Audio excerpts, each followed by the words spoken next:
Putain, c'est relou. Sujet d'invention, là. C'est vraiment un sujet à la con, hein. Une nouvelle mayonnaise, quoi.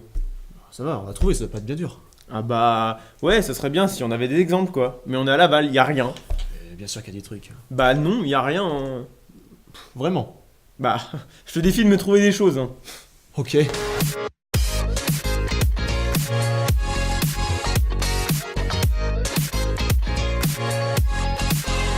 Ok, donc là, on va se rendre à la bibliothèque pour chercher du coup de l'inspiration parce que Baptiste, oui, y a rien et tout à Laval.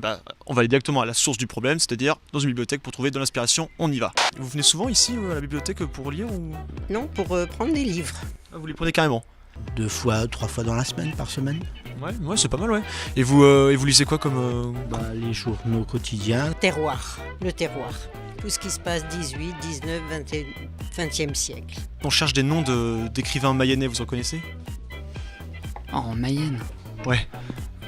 Oh, je suis même pas de la région, donc ça va être, ça va être compliqué. Il y a le plus connu, c'est Jean Boutrassard, qui est un écrivain qui écrit beaucoup sur le terroir, mais pas ce dont vous parlez d'âme tout à l'heure. C'est un écrivain qui parle beaucoup sur la campagne, des choses comme ça. Pas du tout. Mais non, comme ça, non. Non, c'est pas bien grave. Ok. Il y a beaucoup d'autres écrivains mayennais après. Moi-même j'ai fait la bonne bande dessinée, mais c'est comme scénariste. Ah ouais, c'est bien ça. Voilà. On a un projet de rédaction d'une nouvelle mayonnaise, du coup, et non pas une mayonnaise, ça n'a rien à voir. On avait commencé à écrire quelque chose plutôt insolite, on peut le dire, et en fait on aurait bien voulu savoir votre avis en fait, donc ça serait possible de lire le texte. L'ascenseur arrive, nous sommes seuls. Est-ce que vous trouvez que c'est important de lire quotidiennement et même dès le plus jeune âge en fait? Ah oui, très, ne serait-ce que pour le français. Oui, c'est vrai, pauvre français aujourd'hui. C'est vrai. Vous allez faire l'amour ce soir, Gaëtan? Merde, j'ai vraiment dit ça. Sa bouche s'entr'ouvre, mais il se ressaisit aussitôt. Non, Lucie. Premièrement, je ne fais pas l'amour, je baise brutalement. Non, mais ça aide beaucoup, ne serait-ce que pour aussi l'orthographe. Puis ça permet aussi de s'évader. Bon, venez. Je vais vous montrer ma salle de jeu. Mais pourquoi vas-tu me montrer sa salle de jeu? Vous voulez qu'on joue à votre Xbox? Il part d'un grand rire. Non, Lucie. Ni avec ma Xbox, ni avec ma PlayStation. Venez. Mais y a pas de fin. Je voulais savoir si vous veniez souvent ici dans la bibliothèque. Tous les mercredis, après-midi. D'accord. C'est pour emmener votre fils, c'est ça, non Oui, c'est pour emmener mon fils, pour partager un moment, faire les devoirs, lui raconter des histoires, passer du temps avec lui. Je trouve qu'il y a moins de gens à venir dans une bibliothèque. Parce que déjà, on peut trouver bien plus de choses sur Internet. On trouve beaucoup de choses sur Internet. Mais non, ça manque d'une suite. D'accord. La salle de jeu, on va savoir c'est le jeu. C'est une Game Boy du coup, parce que c'est une Xbox, une PlayStation. Oui, du coup, oui. C'est une Game Boy. Ça n'existe plus, je suis vieux. Est-ce que vous lui donnez une éducation entre guillemets de littérature? C'est-à-dire que est-ce que vous estimez qu'il est important pour un enfant de lire dès le plus jeune âge? Oui, dès qu'il peut être en contact avec les livres, pour moi je pense que c'est important pour développer son langage, son intelligence. Les gens qui ont vraiment envie de lire, les gens qui ont vraiment une passion et qui s'intéressent aux livres, oui, ils vont continuer à lire, ils vont continuer à s'intéresser et à vouloir découvrir de nouveaux auteurs. Pendant qu'on interviewait des gens, on a entendu parler d'une association Lecture en tête qui se passe dans le Vieux-Laval, donc on va aller voir ça tout de suite parce que ça nous intéresse. On y va.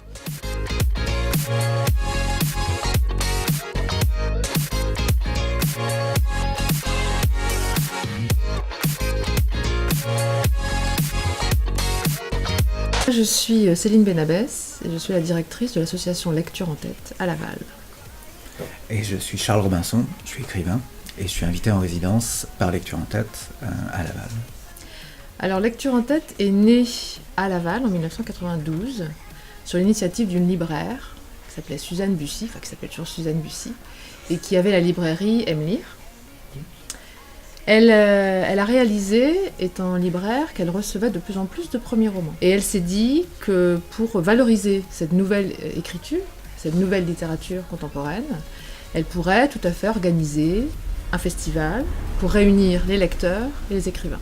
Et de là est né le festival du premier roman.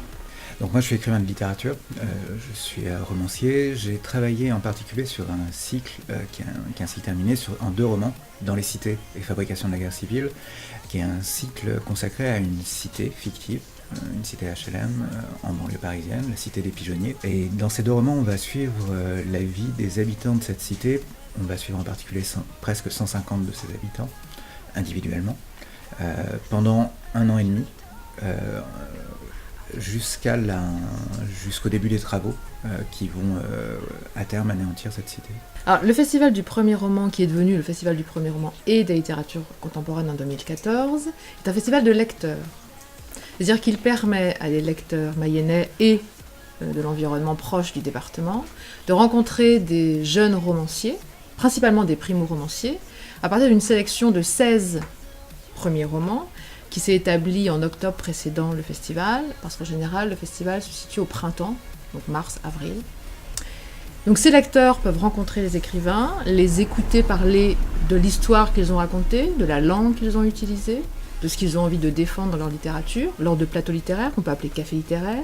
Lecture en tête est une forme d'explorateur de la littérature contemporaine vivante, puisqu'on reçoit tous les ans plus de 160 premiers romans, et nos lecteurs doivent sélectionner dans ces 160 les 16, on va dire, meilleurs, on espère que ce sont les meilleurs, il y en a qui nous échappent de toute façon, mais au moins de voir justement ce qui émerge, ces nouvelles écritures qui émergent, et nous on est là pour les former à avoir l'œil, et à avoir l'envie, la sensibilité qui se développe pour apprécier à sa juste valeur une littérature qui émerge.